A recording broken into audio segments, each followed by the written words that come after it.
Okay, I've not been happy with the mic. Hopefully this is working. Okay. Otherwise, I'll go back to the boom. I'll bring the boom back. I swear to God, Bring it. I'll bring that boom back. That's right. I'm Melinda McKinsey. And I'm Tom Wise. Thanks for stopping by and unpacking some shit with me and with Wise and McKinsey. That's right. This is our 50th episode. Is it really? 50. I would have had some balloons or something. Of course you would have, because that's the type of girl you are. That is the type of girl I am. Well, since this is our 50th, I'm very excited to see what kind of 50s topics you have for us today. Can I say this? Women are much better at celebrating things than guys. Yes. You know, you wouldn't have a birthday party, and you may or may not have Christmas if men were left to their own devices. We would celebrate the Super Bowl. You know, it's so funny. Thank you for saying that, because, you know, today's Veterans Day, right? And my sister's a veteran, and we were talking on the phone last night, and my sister's very humble. And I said, hey, I hope that she's working. I said, you should always have Veterans Day off. And she's like, oh, it is what it is. I said, no. That's not the new normal. You need to request, but you're a veteran. You worked very hard. You know, she was a nurse, blah, blah, blah. I said, okay. What are you wearing for Veterans Day? Are you wearing a pin or something so people know? Well, no, I'm staying on the phone. You find yourself a medal or a pin, so I had to stay on the phone. She should wear one of those hats, like those pointy hats. Have a hat, but you know, she's very humble. She won't do that. So I was very excited that she at least did that. So I promised her, as God is my witness, I love it. I am buying her special scrubs and all kinds of things, because you know what? The veterans that I know, and I'm sure you know them too, don't go around bragging about what they've been through. They're very quiet about it. I tell you though, as a kid, you romanticized war. Yes, of course. Right? But I think if you've been in it, you've had enough. I just thank you is enough for me. I don't need to be yammering about it. I don't want to talk about it. Many people are like that. I remember my neighbor's uncle was in the shit in World War II. Yeah. You know, and when we were 7 and 9, it's like, when's he going to sit down and tell us all stories about how he took a shot at Hitler? And like, he never wanted to talk about anything, never. And my dad was in World War II, and his dad was in World War II, but this uncle had served, was in battles, you know. And I found out late in life that my dad used to say he used to diminish his role in the war. Said, oh, I was in the, you know, we landed, I was 3 months beyond in France and blah, blah, blah. But my sister found some documents and no, he was in battles. Right. You know, that's the same way. My dad that raised me, my dad that adopted me, retired from the Navy, and he was a very quiet man. He worked on nuclear submarines. I like to play board games. So I created a board game where I wrote a bunch of questions, and I was making people pour out their guts and their soul, right? Because my dad never says anything. My dad got the question, when were you the most afraid in your life? Wow. Now, my dad is not prone to answer these things. He would have maybe said, oh, when you drove a car for the first time. You know what I mean? Right. My dad, in a room full of family, cousins, nieces, says, the one time I was on the submarine and we had a fire in the hall and the sub started going down. Wow. My mom looks at him and says, I've never heard that story in my life. My dad says, nope, I never told you. It's like, what? I'm telling you, there was a stoic bunch. You know, Tom Brokaw called them the greatest generation. Yeah. Those guys sat on a lot of shit. They really did. You know, as an adult. I can't be on an airplane and have someone touch my elbow. You know, I'll start freaking out. How my dad did it on a submarine. As an adult, I kind of pushed him, like you were talking about your family. And I said, can you just, I want to know, like, tell me the spy stuff. What's this stuff? I pushed him so hard because, you know, I'm very annoying. He looks at me and he says, Melinda, if you knew half of the things that I knew, you wouldn't have to sleep at night. That shut me up. I was like, okay. I don't want to know. I'll trust you on that. And that was like in the 80s, you know what I mean? Like, I'm sure we're so much more advanced technologically than what we ever were before. Like a slip of a button and we're all going down, baby. It's like two girls in a cup, right? I don't know. I'm not sure. Are you talking about a porn film? There's supposed to be some horrific thing on the internet. If you Google two girls in a cup, you can't ever forget it. Don't Google it. No, that's the pooping one, right? I don't know what it is. I don't want to know anything about it. All I know that it's supposed to be horrific. It's horrific. Someone told me about it. Don't tell me about it. Why did you bring it up? Well, I'm saying it's like war. Once you see it, you can't undo it. You don't want to talk about it. You can't undo it. So happy Veterans Day to all the veterans out there. You know, and reach out to a veteran, volunteer at the VA, help people out, donate. If you don't have the time, donate some of your money to the veterans. They could very well use it. I worked at the VA last year. I did a comedy show. Okay. And I crafted a joke just for them. And how did it go over? I went great, I think. I said, well, you know, I'm not a veteran myself, but I come from a long line of, you know, volunteers. My grandfather volunteered in World War I before the United States was even involved. Right. And my dad was drafted in World War II, and he served in Europe. My brother, Johnny, was in the Navy during the Vietnam War. And my youngest brother, Patrick, was involved in 2 serious conflicts. One was with his bartender, the ex with his ex-wife. Okay, that's good. That is good. It takes a long time to get there, but you know, it was good. That's very good. You know, I was a member of the American Legion Auxiliary because my dad was in the military, and I was president for several years because I like to get fully involved. Every year, my mom and we would go do the poppy donations and go get, you know, if people aren't aware, look up what the poppies stand for. That money helps the veterans. So, you know, I think we hear about Veterans Day and we're like, oh, the military, but how many people really at this point in time, right, pay a lot of attention to what people have gone through and really what all this stuff is about. Right. So I saw one guy, I was watching Fox News today. They had a 99-year-old veteran jumping out of a Huey. I saw that. It was on MSNBC as well. Yes, I saw that. It was on what as well? It was on MSNBC as well. Nice. Yeah. Yeah. I was a little bit sad though. I mean, he said this was the type of helicopter his son, who was no longer with us, had jumped out of. Yes. Well, imagine. What a life that is. Right. But yeah, so thank you so much to our veterans. They go through stuff we can't even imagine. They put their lives on the line for us voluntarily. Take it for granted. Yes, exactly. So this is our 50th show. Tell me the 50 style topics we have. Okay, this one's comes to you from Christy Gillespie. Yes. She sent me a private message yesterday, an article about how relationships are changing. Okay. At an older age, and one of the top 7 things or whatever it was, one of them was chew and screw. I'm going, what is that about? So that's right. My topics. Okay. Triggered, not political, and doctor complex. Okay. And all yours? Right. I have telephone news. Well, I hope we get some of those old ones too, because you had some interesting ones we didn't get to last week. I don't know. I'll have to see. I don't know if I moved them over. Bully tactics. Wow. Myth busting. Tactics. Myth. And certified. Why don't we even bother writing things down? Because the second I write it down, I can't even read it. No, I'll send them to you. And certified. And then before we get to the topics, I want to ask you if you remember this. Harvard. I still have Harvard Humanities. We're never going to get okay. Tell me if you remember this. Are you ready? Yeah. Get ready. That was easy. Do you remember that? Yes, that was from our radio show, right? Didn't we have the button on the radio show? Just found this. I think it was podcast.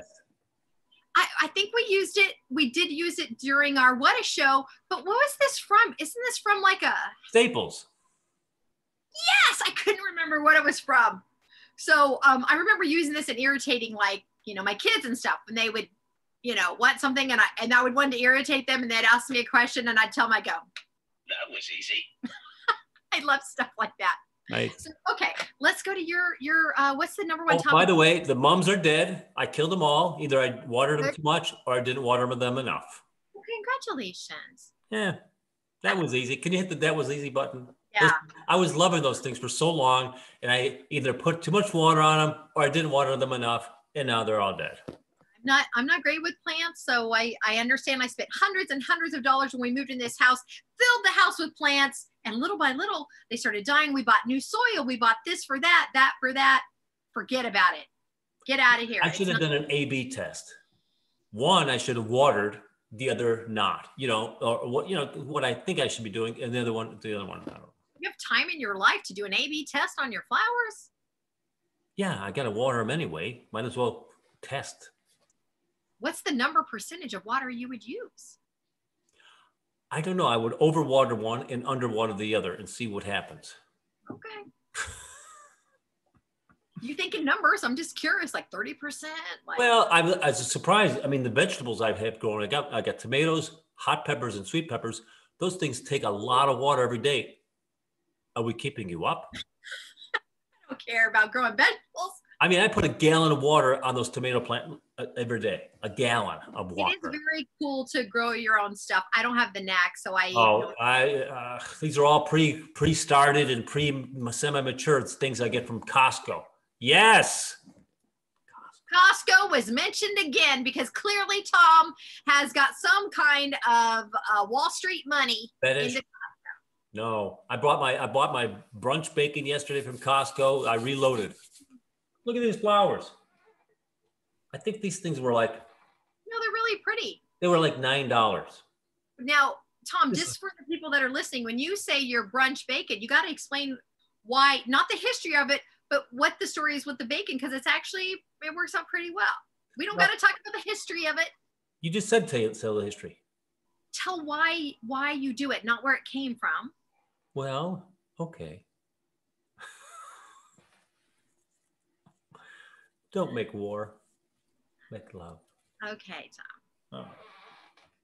Oh. So I like to have brunch, and then we had a mysterious guest bring cooked bacon one year as a side dish. And I go, how delightful is this? So after that person was ousted from the group unceremoniously, you know what? Just because somebody brings bacon doesn't make them a good person. Doesn't make you a winner. You have one good thing. I mean, we all know somebody's a bad person that has the occasional good idea. That's right. So no one's totally bad, just mostly bad. Yeah, mostly bad. So then I put it on my mission as like, I think the bacon is a hit. Yeah. So Costco sells a variety of different bacon, right? Yeah. What you know what it's nice about Costco? There's never a sour note. If you buy something from Costco, it's a nice item. There's no effing around with Costco. It's nice. Costco like 10 times. Costco. Hey, guess who's this podcast is brought to you by? Costco. Costco. No. So I located their finest bacon, not the Costco brand, which is decent. This is another high-end brand. 4 pounds of bacon. 4 pounds of bacon. But you know what? If you're vegetarian, you might have to skip through 90 seconds. Skip through. You tell me who sees a big gob of bacon and is unhappy? Vegetarians. Besides, I mean, we're not even talking about them. They don't count when you talk about stuff like Everybody that. universally loves bacon. Everybody loves bacon. So, and anyway, this is an interesting story, or you know what, may or may not be. But I remember many years ago, 10 years ago, I'm on vacation with my kids in my buddy's house in Door County. He's got this lovely little spot. He's got Jim Beam money. Okay. And then he bought himself a nice little summer cottage on Lake Michigan in Door County. It's delightful. Yes. Right? So we're up there spending maybe I think it was a week or so. It was, whatever. And I wake up one morning and he's taking bacon out of the oven on trays. I go, yeah. Have you lost your mind? Oh yeah. What's little left of it? Yeah. Yeah. Well, needless to say, baking bacon is the answer. Yes. Baking bacon is the answer. Takes a while. Takes 40 minutes sometimes. But you cook it on 400 on a cookie sheet. It's good. And it's very good. So I began that tradition. It takes me all my trays twice to make it in the oven. So yeah. And then now I've been using it for my special sandwich. Have you seen me posted that special sandwich? Oh, Lord, are we going to talk about it? Why don't you just start a cooking show for the love of God? Anyway, I can only cook 2 things: the bacon sandwich and chili. Oh, chili's a good one. Chili is that's a good party food, chili. Oh, I did make an unbelievable Gouda cheese, grilled cheese sandwich the other day. Gouda cheese. Wow. Listen, while we're talking about food, because I prefer baking over meals, but I'm going to share with you a recipe for something we call hasta luego, which means until we meet again. And it's because it's a recipe with a lot of beans in it. And it's you put fried hamburger and beans and tomato juice, and it's like this nice meaty dip for nachos. Ooh, so you have it has lima beans, kidney beans, baked beans, and bacon juice are in it, along with the hamburger and the tomato juice and chili sauce. You have to cook it in the crock pot for 6 hours. That's what makes it so good. It cooks all day long. Then you get a big fat plate. The first time I fixed it and had company, you get a big fat plate. You get your nachos, your cheese, your sour cream, and then right? Yes. And by the way, none of these recipes will be found on the website. No, this is just, you got to get them direct from us. All right, let's talk about our topics. Okay, which one? You know what? Let's do triggered. Okay, I'm ready. I think I'm ready. I don't know. So, am I ready? Yeah, it's not a bad thing, but it's interesting. Hopefully, as you go through life, you learn a few lessons along the way, right? And I found out I like bacon. I like baked bacon. The book wasn't closed when I turned 21. Hopefully, you're open to different experiences. Yeah. So I dated this woman about 8, 9, 10 months ago. I was closing in, and she did not have a paper towel or a plastic bag in the house.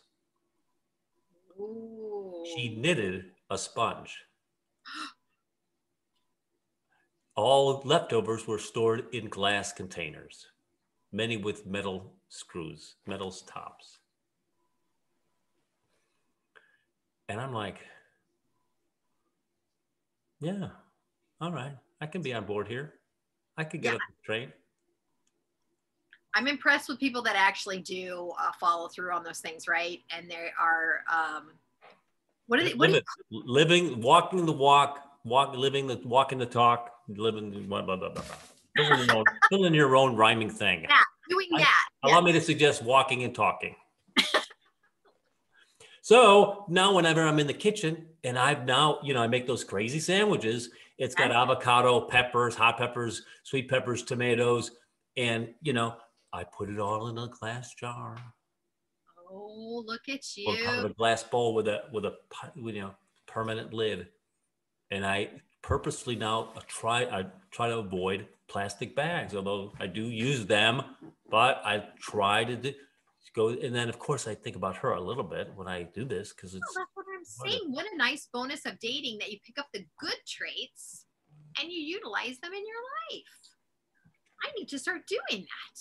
Right? And then, I can't get off the paper towels though. That's a hard one.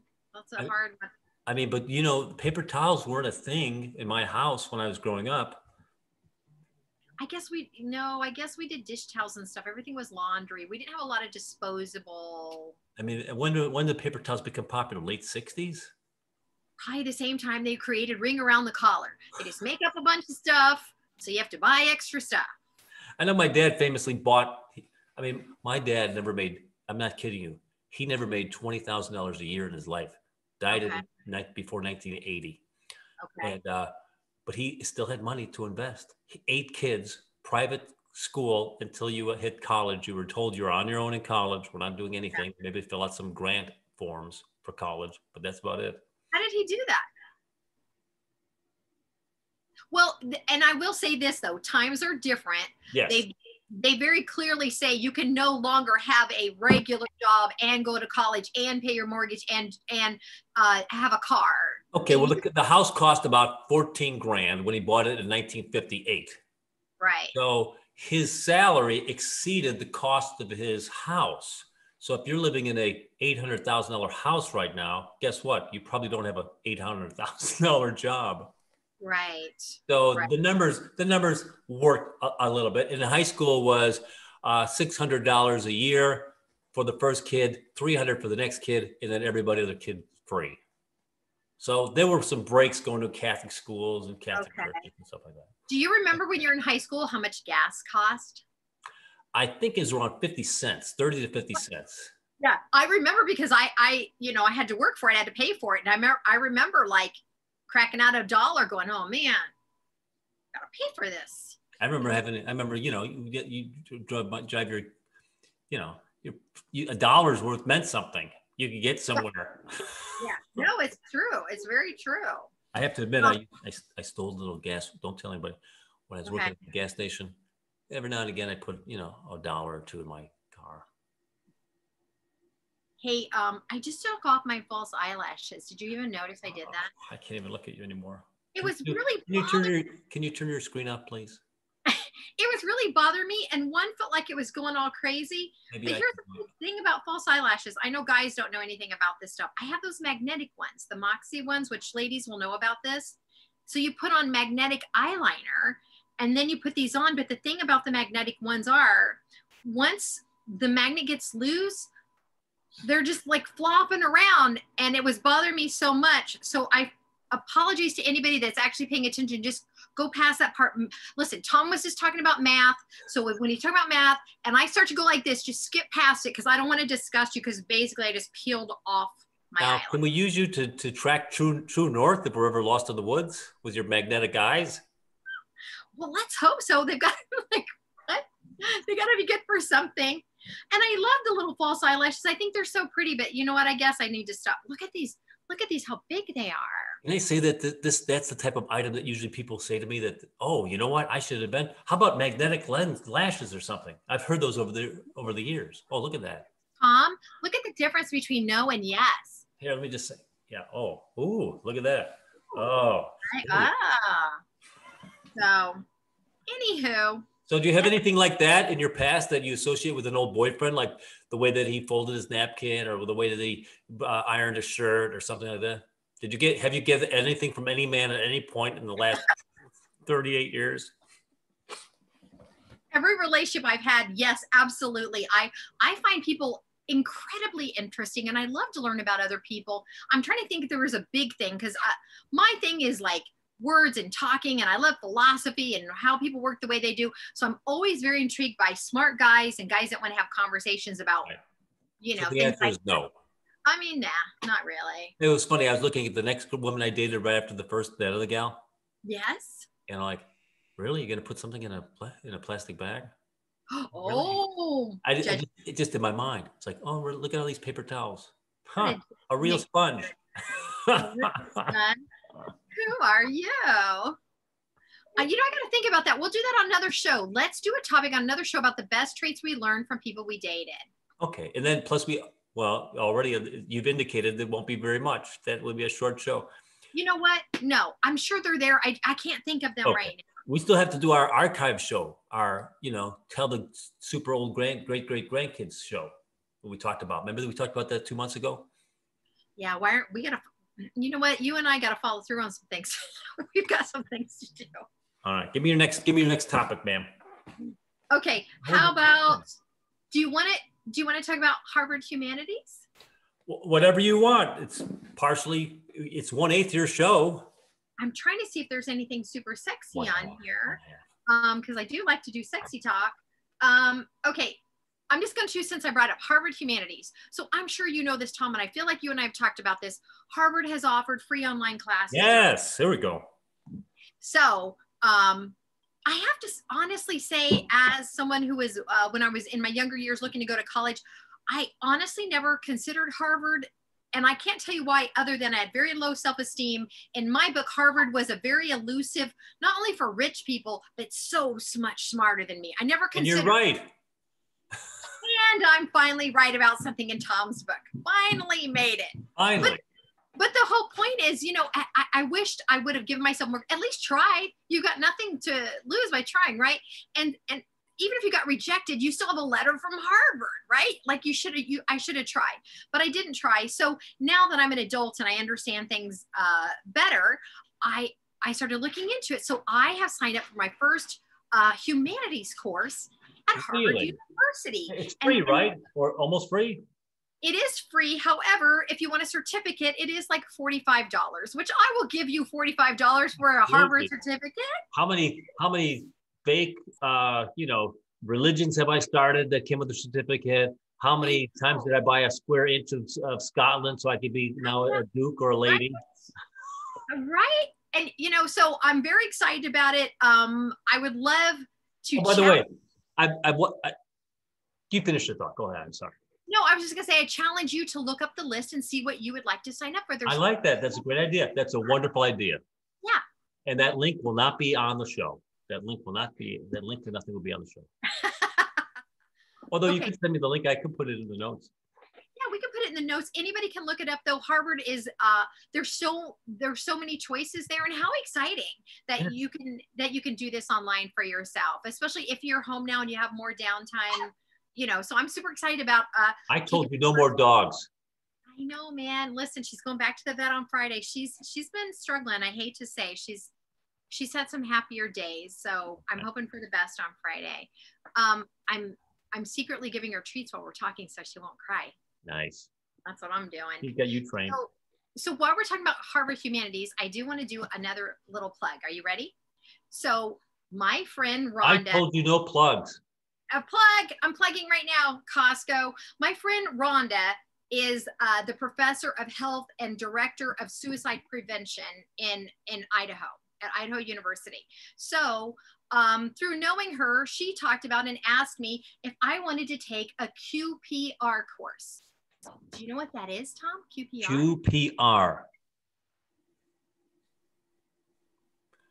Is this have to do with homosexuals in Puerto Rico? No. All right, go ahead. Okay, so what it is, it's a class. The QPR stands for Question, Persuade, and Refer. It's about suicide prevention. Oh. So I took a 2-hour pre-test online, and then yesterday finished my 6-hour online class. And so now I am certified, and then there's further studies that you can do. But I have to say, if anybody has any extra time, or you're feeling maybe a little stressed, this will help you on a lot of different levels. Recognize people that are struggling, recognize safe ways to approach people and what to say. And one of the best tips that I learned was, in your phone, go ahead and put the local areas that can help people that are in distress. That way, if you ever are in a situation where you see someone that needs help, you have the numbers at your fingertips. Very nice. That's lovely. Yeah. So I am now certified, and so I can save you, Tom. Thank you. Why do you have a baby bottle in the back? This? Yeah. It's a crystal, motherfucker. Calm down. I thought maybe you had a baby over the weekend. It's to calm me down. It's my crystal. See how it's working? It looks like an Empire State Building shaped baby bottle. I couldn't even tell you where I bought it because I have a lot of crystals, but I just absolutely love it. I love crystals, and I've moved this around a lot of different places. It makes me happy. I love this crystal. But yes, I suppose it would look like a baby bottle depending on how you're looking at it. But yes, everybody get a crystal. It helps. Oh, what are you, tip of the day? Stop jamming your tips down my throat. Read this, do this, study this. I'm so bossy. Be me. Oh, by the way, speaking of sponsorship, these are the pills I love. What are they? Lutein and Xanafin. This for your eyeballs. This is why I don't wear. This is why I don't wear. The link to this will not be at the bottom of the notes. Okay, so don't worry about that. You got to put that link in, because that's actually something I do want to look into. I do struggle with my eyes. Yeah, I don't wear glasses. I know. Short vision, long vision. I can do the eyeball exercises. Nothing. All right, you call not reading exercise, then yes, I do. I do read a lot. Maybe that's my issue. Do you have any sexy topics? Well, the dating you and something. The way can date. I just have here's an interesting thing. I just have a fun title, but I don't have any meat on that bone. Christy sent me that article, of which was Chew and Screw was one of the 7 things going on with dating at our age. But it was mostly like, slow to commit, doesn't focus on you, when whether you're in a relationship or not. But we're all there. You're 3 dates in. Are we doing this or are we not doing this? It's so difficult to get, what your footing is at any given date, or are you ever getting in a relationship?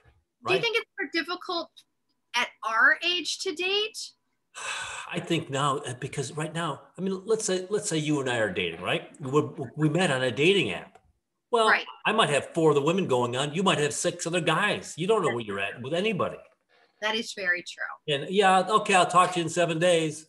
What are you doing the rest of the time? I certainly have no authority to ask what you're doing and no desire, but it's like, am I becoming emotionally involved with somebody who's really looking at me as a 8th option?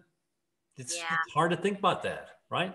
It's hard to date multiple people. I will say Oh, in my dating experience, I typically, well, I'll talk to several people, but then if I go out with a guy, I'll try him a few times before I date anybody else because I find it very stressful. The one time in my life I did it, and I remember I was going, it was very stressful. I went to lunch with this one guy and I was meeting another guy later. And I just kept thinking, what have I done? This is terrible. I felt so well, stressed. plus beyond stress, and I agree with their stress, but there's also when you're having a one-on-one and you don't have something in the back, something brewing over here, over there, then you're allowed to focus on that person, really see if you've got a relationship here. But now Right. you're like withholding a little bit because, maybe number 2 is going to be a better deal. It's so true.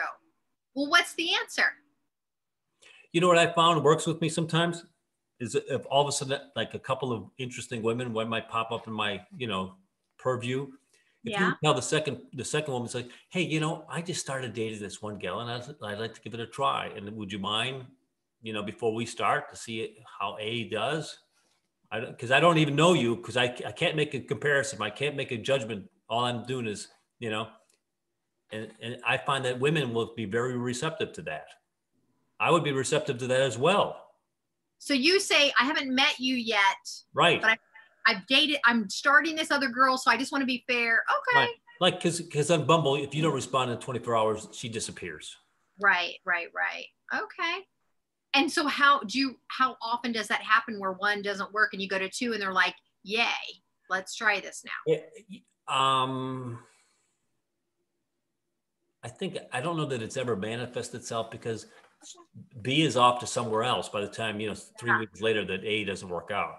So, Yeah. but I've circled back a few times and Okay. nothing's really happened, but just the initial idea of it was received well. Being honest is always going to be received well. You can't go wrong. Right? You can't go wrong with that. And I would have to say I've not had that happen, but I guess I would be open to that because it would feel like you're not trying to get too many people in your life, which I appreciate. Right. Yeah. So if you were on Bumble or Tinder or whatever the hell it was, and then you started just a brief conversation, the guy came back and said, Melinda, I think you seem to be very interesting and I'd like to get to know you. However, I met this other woman 3 days ago and we seem to be going off in a certain direction. And I want to be fair to everybody involved. And, would you mind, if you're still available, if I circle back in 4 weeks and maybe we can start? If you're not, I just completely understand. Yeah. No, I like that. When I first started online dating, when I moved to New York 8 years ago, I mean, you can't date somebody 3 times and give them that line. I met a guy I thought was interesting, and I never know where to take it. Like after we started messaging on the thing, he's like, can I call you? And I'm like, well, I guess so, right? Because we're talking, right? Right. So I gave my number. He started texting. And he didn't call. So I thought, okay, well, you're texting and not calling. So after a couple of days of that, I said, hey, if you're uncomfortable calling, do you want to try to connect on social media? Maybe we get a better understanding of who we are. You want to know what his response was to that? This was after 4 days of, just dabbling. Guess what he said? When I said, hey, if you're not comfortable calling, do you want to, see who we are on social media, get an idea of what we're getting into? He's probably said the wrong thing. So the wrong thing would be no. And his excuse being, I don't feel comfortable doing that. What's worse than no? Oh, I've already been all over your face. That would be worse. I think I spit. That would be worse. No, what he said was he lost his fucking mind. He started ranting in caps. Social media is not real. How could you? This is ridiculous. I don't even want to. He deleted me. He blocked. It was insane. He blocked me on the dating app. And I didn't even have a chance to respond. I asked him the question and he's like, social media is ridiculous. I don't do social media. If you're one of those social media people, like, and the fight was over. Bullet dodged. Bullet dodged. Well, he was in New Jersey anyway. It was going to be too far to travel, but I was trying to be open-minded. So, anywho, yeah. So what's your next topic? What? I thought we were doing yours. Oh, me? Oh, I guess we were doing me. I was doing Doctor Complex. All right. I was thinking about you. Okay. And I'm thinking about the Doctor Complex. Yes. And I'm thinking about what you said about your governor. Yes. And I'm thinking about how you identified him as, like a savior type that's saving and protecting. I didn't say savior. I said leadership abilities. Different. We do have the tape. I know where you're taking this. Go ahead. Go ahead. Go ahead. You're going to think, yeah, go ahead. Go ahead. I think everybody watching the show knows exactly where I'm going with this. Go ahead. It's like the joke I tell about Uranus. No. I don't know that one. Hemorrhoids and asteroids. I said the definitions of the words hemorrhoids and asteroids should be reversed. Hemorrhoids in the hemisphere.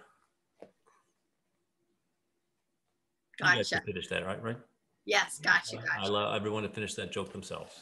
Okay, so tell me about this savior complex that we have. Well, no, I'm talking about you, not me. That I have for doctors. No, you have for Cuomo. He saved your state. Now he's elevated as a hero. You know how you go to a doctor, you're in dire need of help, and then he fixes you. It's like, oh, it's not unusual for a female to fall in love with their doctor who just saved their lives. True, that's true. Yeah. So, what should I do about it? What should I do about this problem? No, I don't think it's a problem. I just think let's open up awareness and see if that's happening. But there's nothing wrong with admiring and wanting to be with somebody you think is doing good anyway. I mean, that's not a bad thing. I'm just saying, just kind of triggered. Right. It's very attractive in my eyes for someone who's a leader. Yes. I'm very attractive to take charge. And I have a very strong personality too. So it'd be hard for me to, have a connection with someone who's very quiet and, hell no, you take the lead. It just brings bacon to the brunch. It only brings bacon because that's all you got is bacon. I'm going to get over that real fast. So maybe the Cuomo thing is that maybe I have elevated him. What if Cuomo wasn't the governor of New York? What if Cuomo was just like? That's an interesting. What if he was a garbage man? Look at the light. The light went out of your eyes. It's an interesting thing, but what they do, how people choose and direct their lives, that makes them attractive or less attractive. Doesn't make you less valuable as a person. It just makes you less attractive as a commodity. How many times have women been more interested in you when they found out you were on television? Be honest. That card has never worked for me for a second. Come on, man. I'm not kidding you. It's got me nothing. Living out here at the ranch, most people come out there. Oh, I don't like it. It's got a lot of space. What? I'm not kidding you. Have you ever played the TV card? People know what I do. It's like, that's interesting. Not everybody in the world knows what you do. When you're out on a date, do you play the TV card? Well, when we're talking about what we do for a living, women are interested in what you do for a living. When I'm on a date and they ask me what I do, I say television sales because I don't want to make it about, oh, I'm on TV, blah, blah. I know. Well, I'm the same way. I'm not whatever. And if she's drifting off, I bring out the patent. You know what? Let's just flip all the cards over and have a look at the patent, okay? I'll be over here taking my pants off. Here's who I am. By God, love and respect me. You're right about Cuomo. I am very drawn to him being a hero. You're right. I'm very drawn to that. Just like if he's a lawyer, saving people from whatever, defending the downtrodden. That's an element of his personality. So that's an element that you like. He likes, hey, it's not popular for me to shut down the state. Restaurants don't want to go out of business, but for the greater good, we're going to do X, Y, and Z.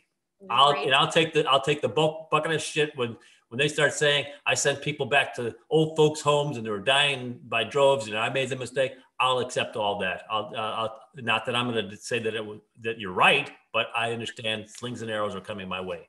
Right. So that's I get notifications on my phone from Citizens app, and my boyfriend Cuomo sent a message today saying that because our numbers are going up, that bars with state liquor licenses have to close by 10 p.m. and gyms have to close by 10 p.m. And he also said limiting the size of indoor gatherings at private residences to 10 people because our cases. He should also say women should pretend they've had 6 drinks of them and act like it was 2 o'clock in the morning at 10 o'clock. So act appropriately, pretend that you have had too much, that you are making bad choices. Let's push that up from 2 a.m. to 10 p.m., please. Yeah, he should definitely tell women how to drink. I think that's a great idea. We love that. Thank you, Tom. We do need that. So you're right about the savior complex. Do you do that with women? Are there women that you're like, well, she's very powerful? I'm always been attracted to intelligence and confidence, but who isn't, right? Well, I guess, okay, but you said intelligence and confidence.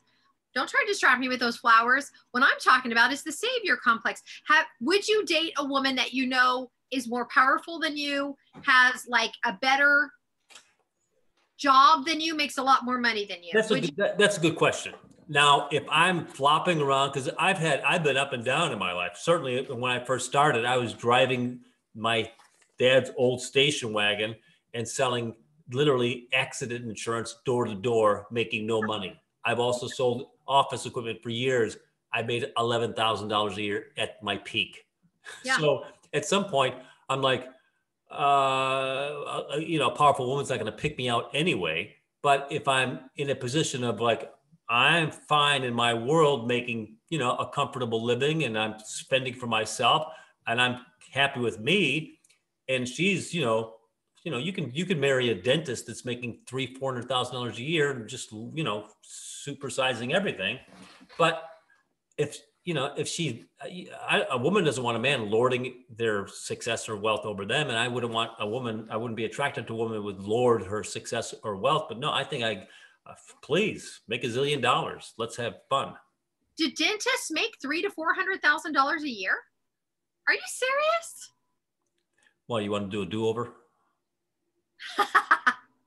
No, I've never thought about what they made. I mean, that explains all of the costs on dental stuff. That explains it. Interesting. Okay, so man, I wish I would have had a sexy. I wish I would have had a sexy topic. Can we talk about phone? Oh, hang on, somebody. I had a sex topic. You have a sexy one? I had it. Yeah, I should always try to make sure I have one sexy topic, and we need our viewers to recommend sexy topics too. Although, wait a minute, Christy recommended chew. What is it? Chew and screw. What does that mean? I guess it means that our relationship is now us going out, having something to eat, having sex, and going our separate ways. We're not bonding. If you know that's what you're getting into, that's right. Cool. Because he's got 3 other women he's dealing with. She's got other people she's going on. Nobody knows if we're interacting. Nobody knows if what's going on in the back room. So, and then this was not looked as a positive thing. This was looked at like. I mean, I will say I don't want to sleep with someone that's sleeping with other people. Of course not, unless we're all doing it at the same time. Until I know that it's a thing, right? It's a monogamous. Right. I'm not into threesomes or group, or I know that swinging is quite popular. We'll have to talk about that on one of our shows. One of my friends was a swinger, and I had a lot of questions for her because I just couldn't understand how it worked. But they have rules and special words and stuff. So if things, because they all have sex in front of each other. So if you see your partner doing something you don't want them to do, you say the word and they have to stop doing it. I didn't know that. It's no and yes. I did, because for me personally, thank you. I mean, for me personally, I don't have the kind of personality that could watch someone that I care about have sex with another person. I just couldn't do it. Yeah. But I know that swinging is a thing, and I'm not judging. Good for people that can do it. But I don't want to date a swinger because it's not my thing. You know what I mean? So, well, that's a little bit sexy. We'll let me say sexy words while we're talking about swingers?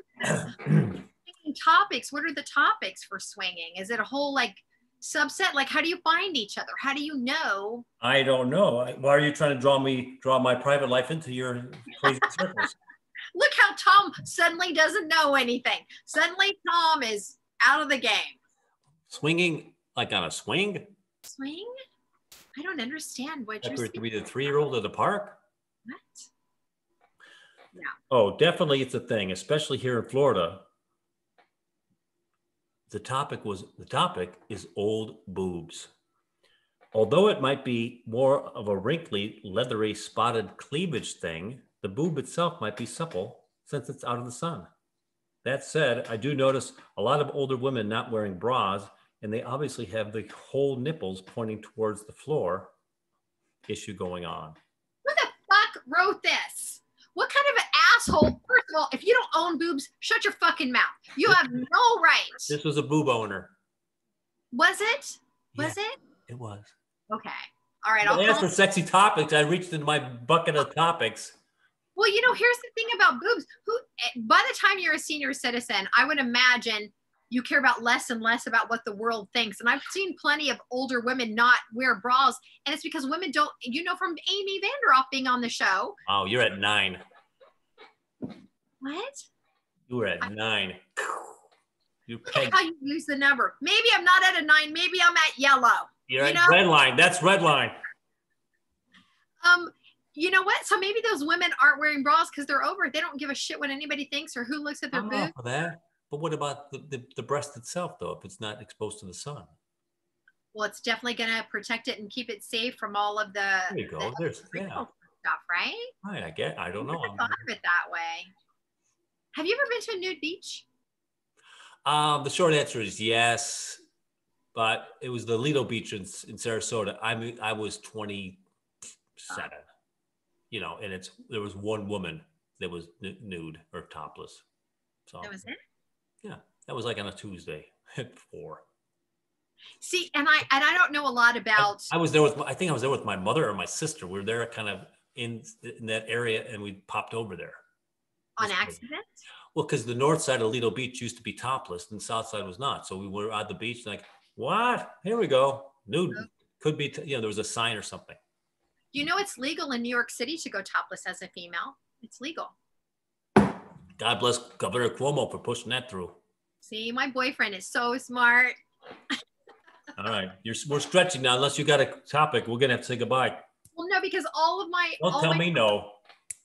All my topics are very involved.